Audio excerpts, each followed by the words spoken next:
Sejam bem-vindos, meus irmãos, a mais um momento que nos encontramos reunidos, buscando compreender, estudar o Evangelho do nosso Senhor Jesus Cristo, buscando aprender com seus exemplos,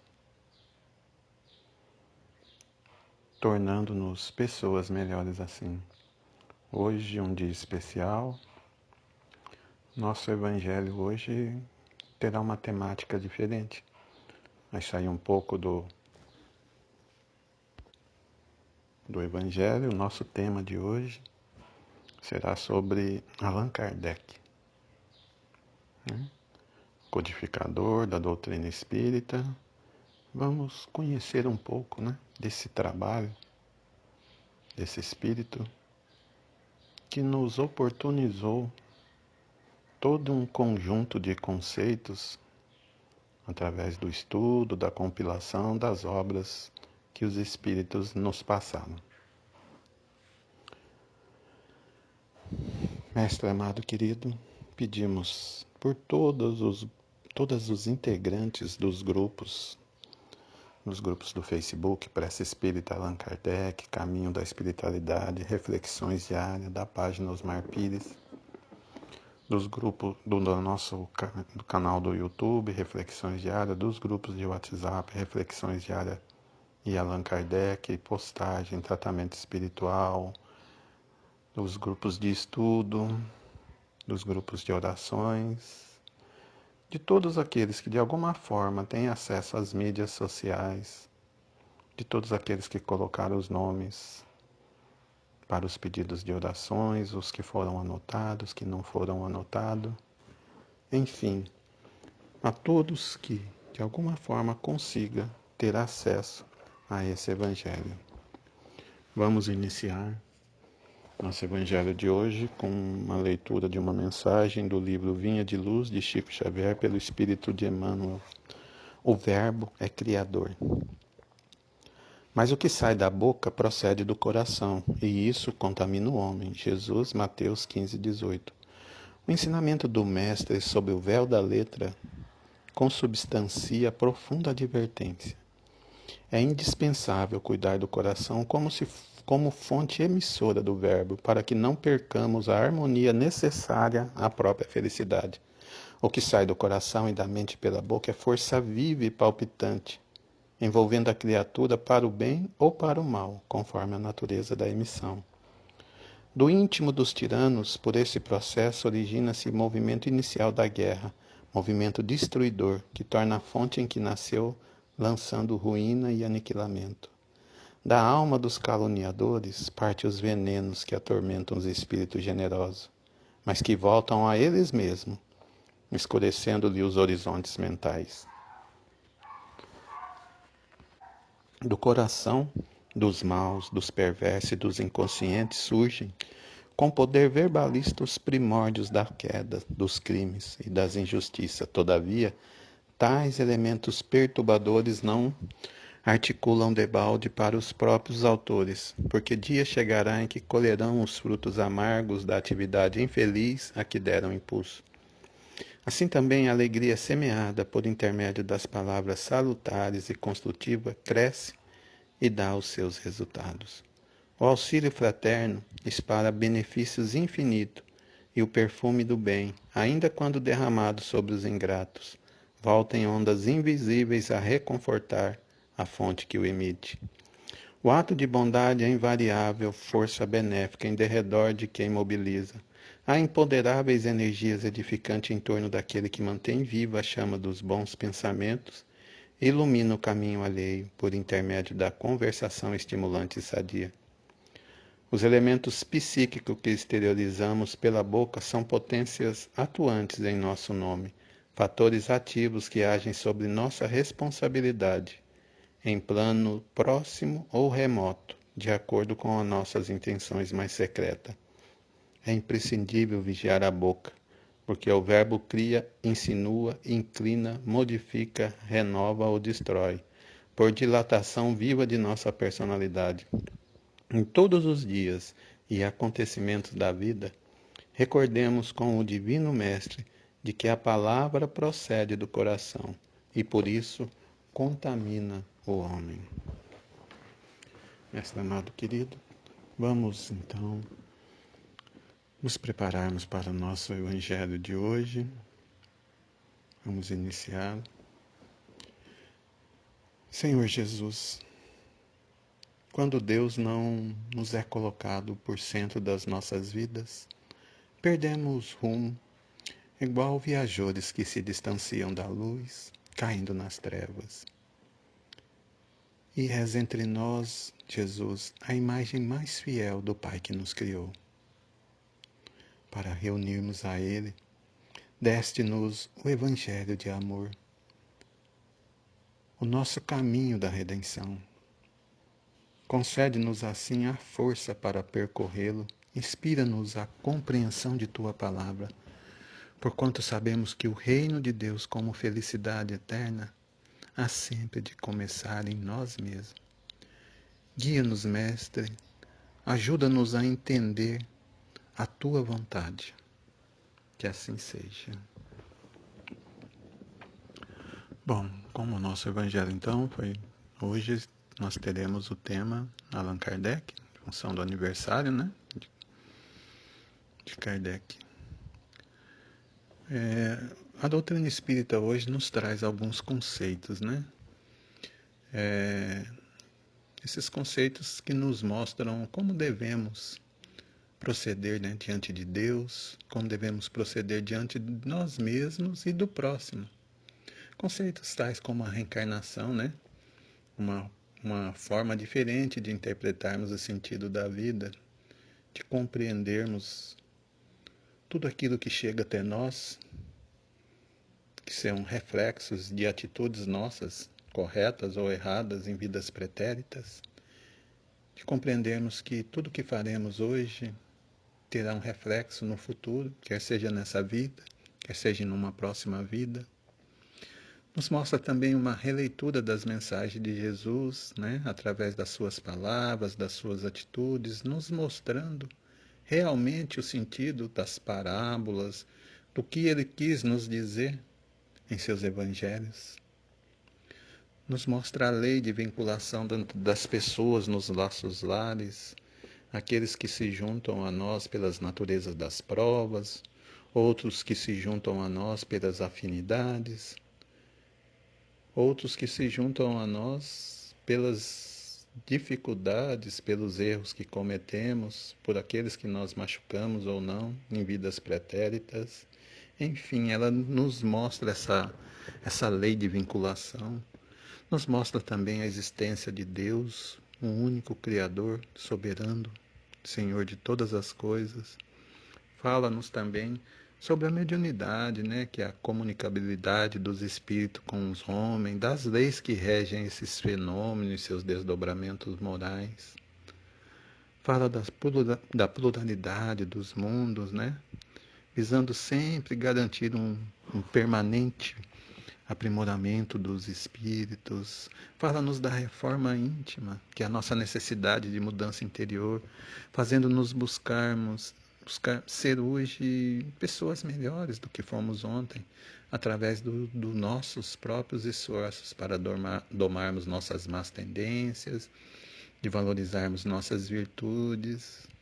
Enfim, hoje esse conjunto de conceitos que é a doutrina espírita chega até nós e é o caminho que nós percorremos quando nos alimentamos do Evangelho do nosso Senhor Jesus Cristo. Mas aí nos perguntamos como que esse conjunto de conceitos que hoje forma a doutrina espírita chegou até nós? Como ele foi criado? Quem apresentou esse conjunto de conceitos até nós?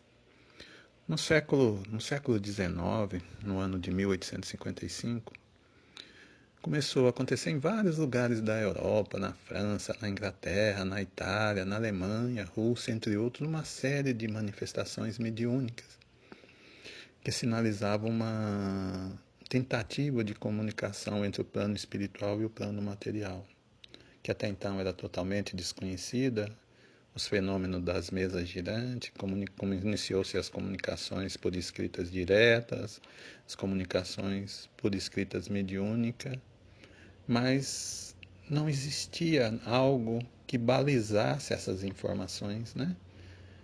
E como começou a acontecer em vários lugares, começaram a se formar vários grupos para estudar esses fenômenos. E através desses estudos, esses grupos foram se aprimorando, né, fazendo as suas experimentações, suas práticas, e começaram a ter a comunicação nesses grupos, e assim foram, as suas técnicas foram sendo aprimoradas. E com essa multiplicação de grupos, como começou então a troca de experiência, e dessa troca de experiência começou a produção de vasto material. Aí, o que aconteceu? Surgiu então uma necessidade de organizar esse material, né? Porque existia material repetitivo, outros contraditórios. E precisava de alguém que conhecesse, como não tinha um balizamento anterior, nada que eles pudessem ter como parâmetro. Então precisava de alguém competente que pudesse organizar esse material. E na época, nesse período, na França, existia um grande dramaturgo francês, né? Na época ele era chamado, chamado de Victorien Sardou.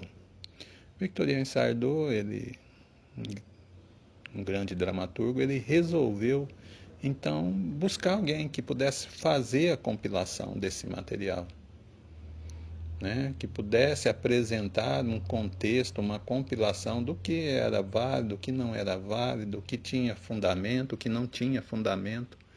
Então, o Victorien Sardou ele buscou na época Hippolyte Léon Denisard Rivail, o professor Rivail. O professor Rivail, na época, ele tinha aproximadamente uns 50 anos. Ele era um homem muito conceituado na sociedade parisiense pela sua capacidade de análise, porque ele estudou na Suíça, né? E na época ele tinha várias obras de relevância publicadas. O professor Hippolyte Léon Denisard Rivail, ele era filho de um juiz. Ele morava no sul da França, em Lyon.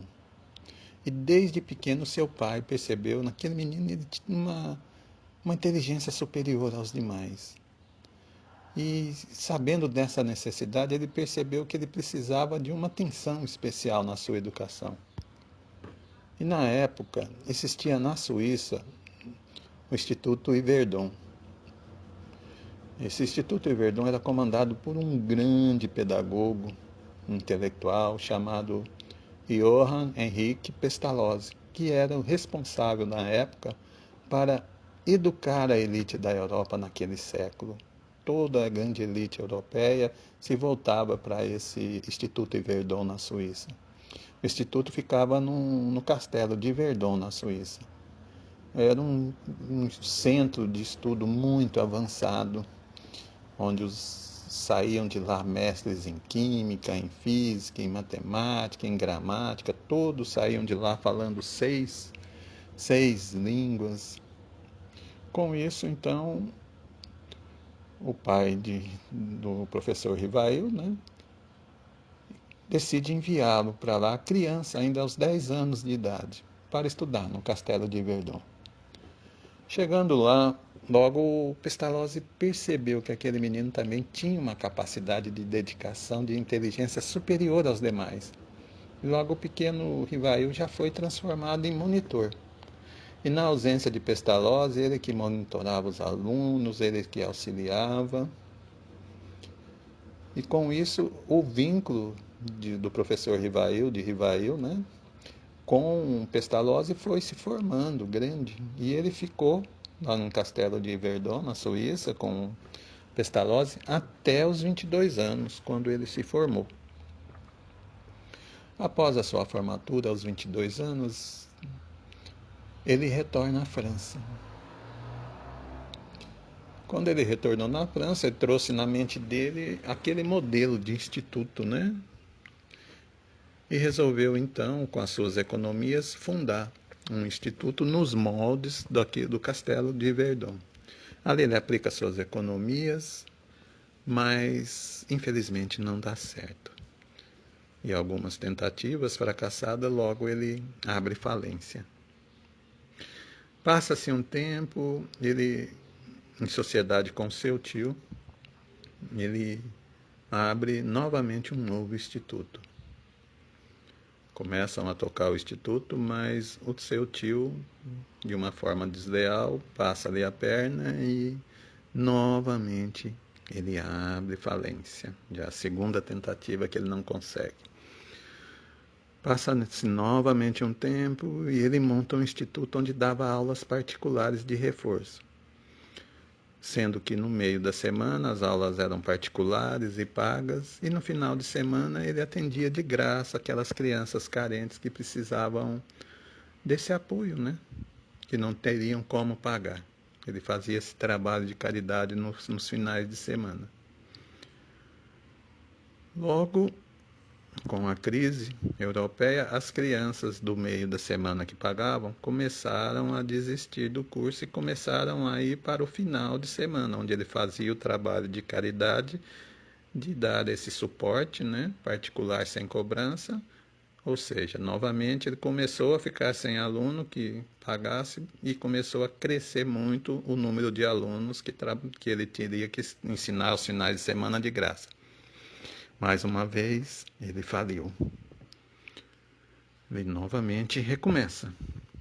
Só que agora ele começa com publicações, produzindo livros como Gramáticas e outros, tornando-se um profundo intelectual, um professor muito respeitado. As suas obras eram publicadas e tinha muito respeito. Serviu de vários parâmetros por muito tempo na França.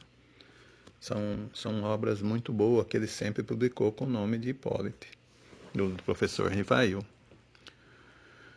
E com esse currículo, então, Victorien Sardou falou, vamos buscar o professor Rivail para ele analisar esse material, né? Porque ele tinha nome, ele tinha competência para isso. E trouxe esse material para que se ele visse se existia coerência em tudo aquilo. No início houve uma resistência por parte do professor Rivail, mas aos tempos essa resistência foi vencida. Então, Victorien Sardou entrega ao professor Rivail aproximadamente uns 50 cadernos de materiais coletados em vários grupos espíritas em diversas partes do mundo, com todos os tipos de perguntas e respostas. De posse desse material, o professor Rivail começa a trabalhar em cima dele. E percebe que havia concordância em várias perguntas, mas em algumas havia as contradições. Ele sentiu então a necessidade de investigar, né? Buscou o Victorien e queria saber como ele tinha conseguido aquele material. Foi quando o Victorien falou que aquele material era resultado da comunicação espírita, fornecido por espíritos. Então, como ele é um excelente profissional, ele quis ter conhecimento de como aquele material era adquirido, conseguido. Ele foi chamado, então, para participar dos processos mediúnicos, né, através das mesas girantes, das reuniões mediúnicas, onde começou a ter acesso aos fenômenos mediúnicos. E aí começou a conhecer todo o processo, todo esse fenômeno. E com isso ele começou a fazer uma análise mais criteriosa de tudo, verificando o que tinha fundamento, o que não tinha fundamento, o que era dito e coincidia em diversas partes do mundo, o que não era dito era diferente. E através de várias reuniões mediúnicas, ele começou a formar o conceito da doutrina espírita. Em 1857, deu-se então um fruto desse trabalho iniciado, né? Ele conseguiu compilar várias perguntas que se repetiam, várias histórias, várias mensagens que ele recebeu nas reuniões mediúnicas.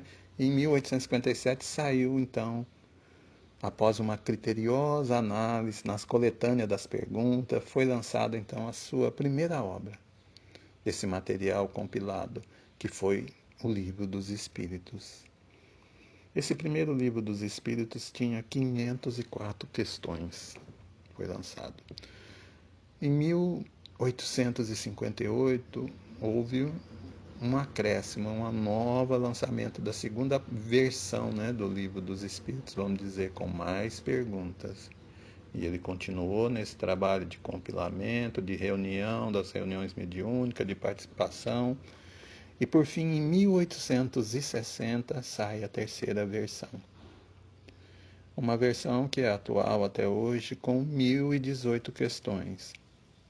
Apesar de vermos no livro 1019 questões. Não se sabe o motivo, mas a pergunta 1011 foi pulada, não foi incluída.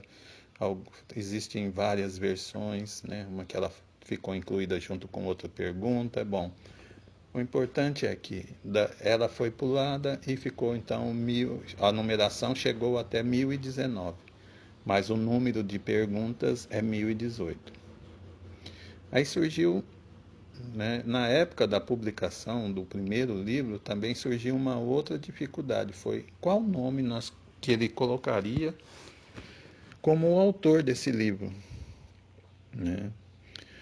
Como ele já era um autor conhecido, né, o professor Rivail já publicava várias obras, ele não quis colocar o seu nome como autor do livro. A princípio, por dois motivos. O primeiro, porque ele não considerava um autor, ele só fez uma compilação e alguns comentários, né? Então ele não era o autor, ele sabia que era uma obra adquirida através de processos mediúnicos, que eram em vários pontos do mundo, e quem passava aquela obra eram os espíritos. Então ele não se sentia como autor. E também como uma outra razão, porque ele era um dos discípulos de Pestalozzi mais assim reverenciado.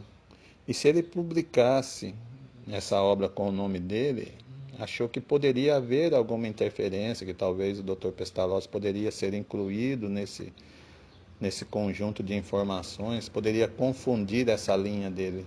Então ele resolveu não colocar o nome dele na obra. Mas já há algum tempo, nas reuniões, né, mediúnicas, ele havia recebido uma comunicação espírita, falando que em umas vidas passadas ele teria morado na França, lá na Gália, né? Teria sido um sacerdote druida da época. E que naquela época, quando ele era de sacerdote, ele se chamava Allan Kardec. Então, o professor Rivail resolveu usar o pseudônimo de Allan Kardec nas suas obras espíritas. E para suas obras de pedagogia, as outras, ele continuava como professor Rivail, mas todas aquelas obras de ligação da doutrina espírita, ele assumiu, então, Allan Kardec. Foi aí que surgiu, então, o pseudônimo de Allan Kardec, né? E ele, durante o seu trabalho, que foi durante 15 anos, do início até o seu desencarne, ele trabalhou na aquisição de conhecimentos espirituais, na compilação, na divulgação da doutrina. Ele produziu mais outras 4 obras antes ainda do seu desencarne, que também ficaram muito conhecidas, que juntando com aquela primeira obra, formam o Pentateuco, né? Dado de base da doutrina espírita, que são 5 obras, né? Em 1861, ele vem então e lança o Livro dos Médiuns, né? Esse Livro dos Médiuns, ele trata a prática da mediunidade segundo a ótica da doutrina espírita. E ele ainda alertou que era para ser um livro bem mais seco, né? Mais estreito, sem muitas informações, mas que ele fez questão de enxertar em todos os capítulos a parte moral, para que ninguém se apropriasse desse livro como um manual de bruxaria. Então ele pega e coloca normas de condutas morais em todos os capítulos, para dar seriedade àquele trabalho, para mostrar que sem uma condição moral, um médium não teria uma condição de desenvolver um trabalho à altura daquilo que a doutrina espírita prega. Então, se nós olharmos o Livro dos Médiuns, ele está recheado de conduta moral, que é a base da existência de um grande médium. Logo em seguida, em 1864, ele lança a obra que para nós é a mais conhecida, né, pelo menos aqui divulgada.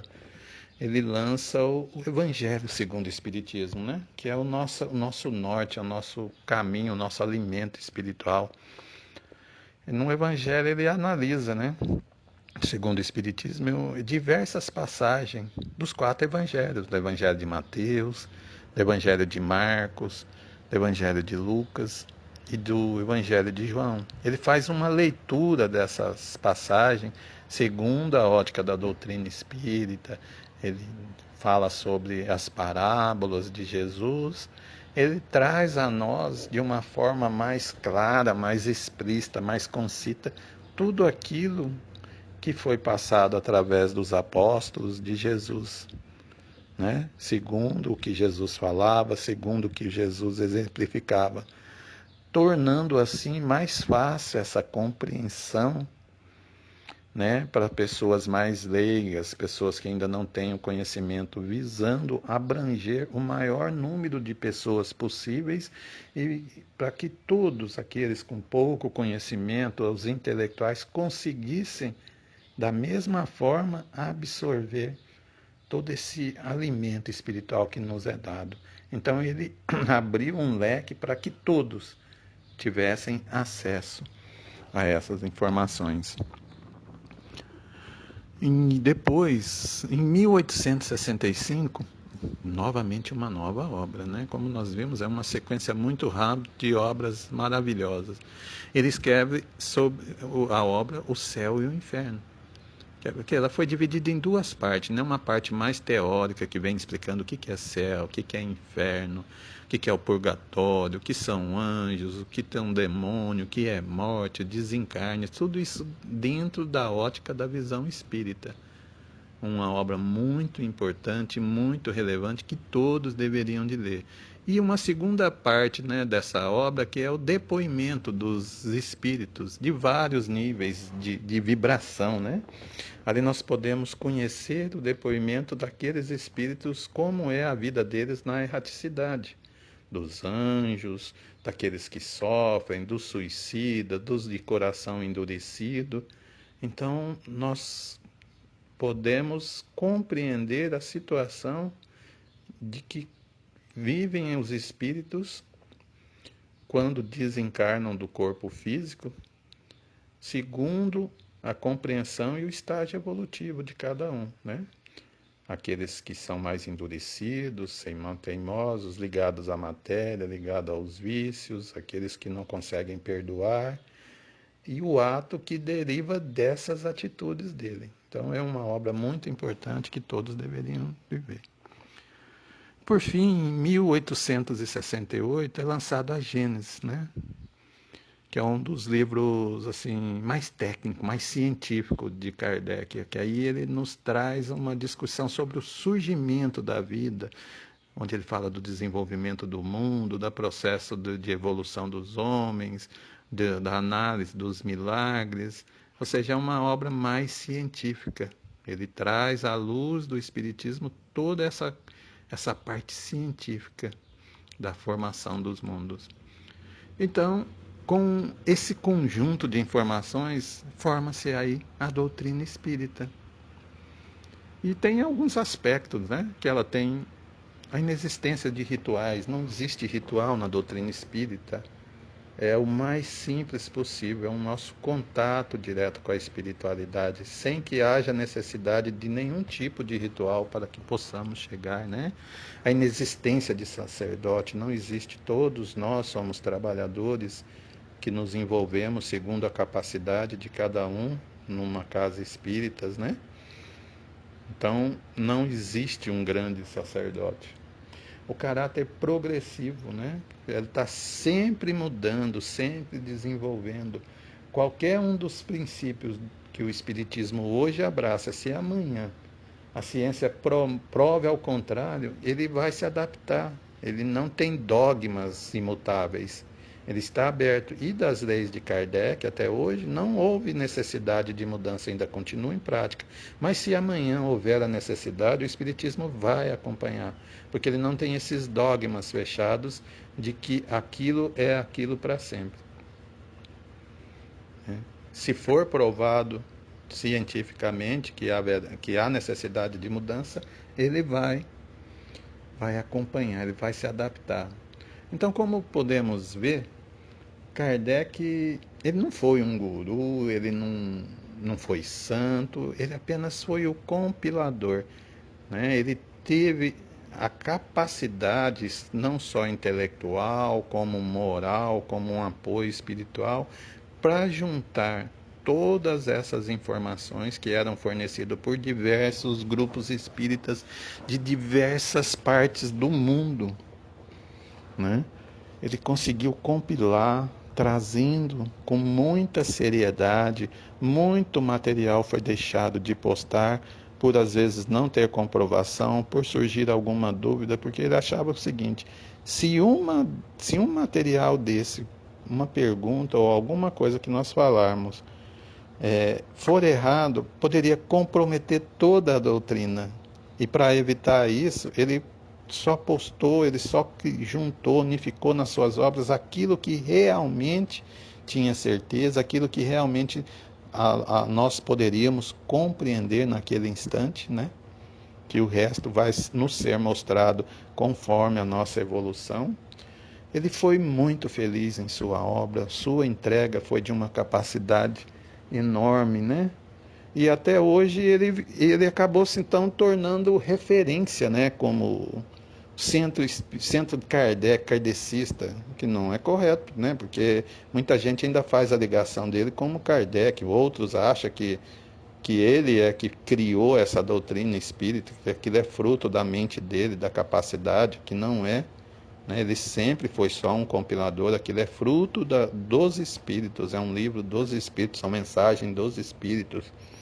Então existe assim uma grande gama de falar sobre Kardec, uns gostam, outros não gostam, mas o importante é que para a doutrina espírita, aqueles que realmente conhecem, sabem que ele fez uma compilação, ele trabalhou arduamente durante 15 anos de sua vida, se dedicou completamente, mudou radicalmente os seus conceitos, porque até então, antes, ele, ele tinha uma visão totalmente diferente.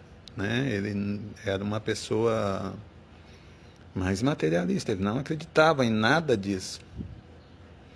Tanto que uma das suas obras, né, que é muito conhecida, ele diz no início da sua obra que o conhecimento é a melhor maneira de fazer com que o homem combata todas essas crendices, como acreditar naquilo que não se vê, e as ilusões nas superstições que se fazem acreditar os fogos fatos. Ou seja, ele era bem ligado a materialismo, aquilo que só acreditar naquilo que vê e naquilo que a ciência pode mostrar.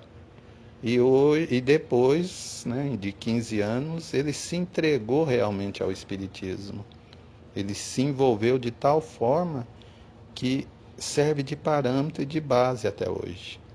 Mas que fique claro que ele é um espírito evoluído, capacitado e que veio trazer à luz do Espiritismo toda aquela mensagem de conforto que Jesus falou que ia trazer para nós. Ele trouxe para nós a necessidade de buscarmos o lado espiritual, a compreensão das nossas dores, nas nossas angústias, o processo de reencarnação, a necessidade do amor, do perdão, a necessidade de combatermos as nossas más tendências, de valorizarmos as nossas virtudes, o valor à família, a base de sustentação da humanidade, o respeito ao próximo, a compreensão, os diversos estágios evolutivos que cada um encontra, o perdão aos inimigos. Ele nos mostrou que o ódio se estende além túmulo, continua na vida espiritual. Então ele trouxe vários conceitos. e que estão à base do Espiritismo até hoje. Então, esse evangelho especial, em comemoração ao aniversário do professor Rivail, do professor Allan Kardec, veio para nós conhecermos, né, como surgiu a doutrina e conhecer um pouco da história desse homem que trouxe, através da sua dedicação, do seu trabalho, todo esse amparo espiritual, esse amparo moral.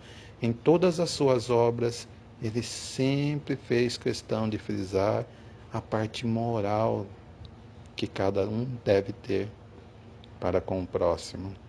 Um grande homem, sim, um apóstolo de Jesus dos nossos tempos, com certeza absoluta. Espero que eu tenha conseguido passar um pouco da mensagem, né, de Allan Kardec. Vamos então nos prepararmos para o nosso encerramento, né, do nosso Evangelho.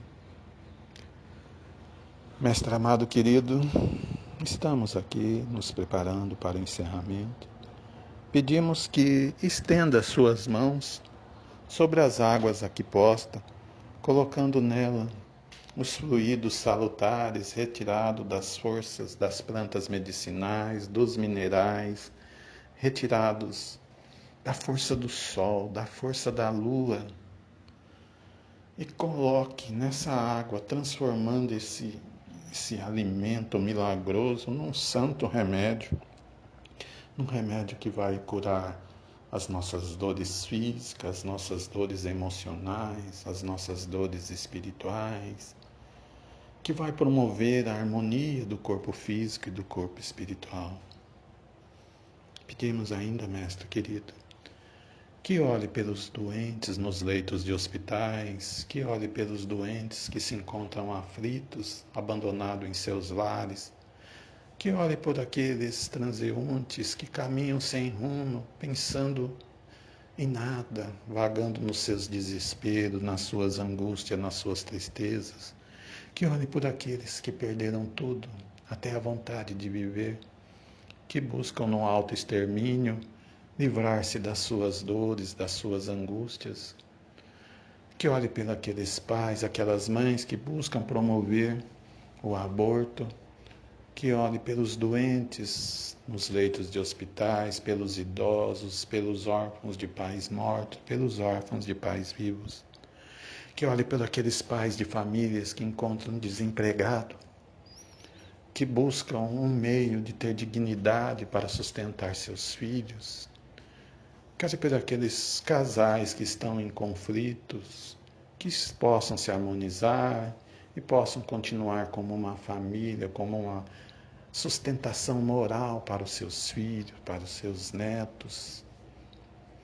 Olhe por cada um do grupo que estão ouvindo esse Evangelho, que a sua luz possa tocar esses corações, que possa enobrecer cada um, retirando aos poucos a escuridão que mantém em nossas mentes, que olhe pelos administradores do grupo, por todos que estão fazendo o tratamento espiritual, nos abrace, nos acolha sob o seu manto, promova a paz que tanto necessitamos.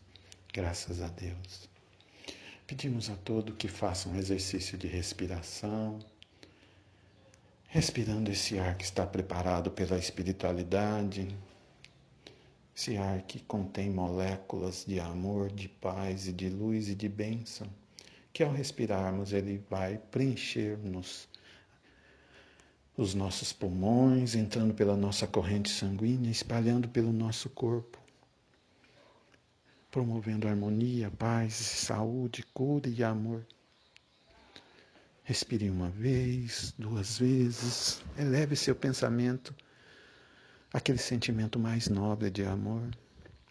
Imagine agora a figura de Jesus sorrindo para você, fala para ele das suas dificuldades, das suas dores, mas fala também dos seus amores, das suas vitórias. Eleve seu pensamento aos entes queridos, peça que ele abençoe cada um, que ele leve paz ao seu lar, aos seus locais de trabalho, aos seus locais de estudo, às suas religiões, e que possamos todos unidos em torno de o nosso Mestre amado Jesus, em ligação direta com o nosso Pai Criador, nos prepararmos para fazermos a oração de encerramento. Pai nosso que estais no céu, santificado seja o vosso nome. Venha a nós o vosso reino, seja feita a vossa vontade, assim na terra como no céu. O pão nosso de cada dia nos dai hoje. Perdoai as nossas ofensas, assim como nós perdoamos a quem nos tem ofendido. Não nos deixeis cair em tentação, mas livrai-nos do mal. Amém. Graças a Deus, que Deus seja louvado, que assim seja.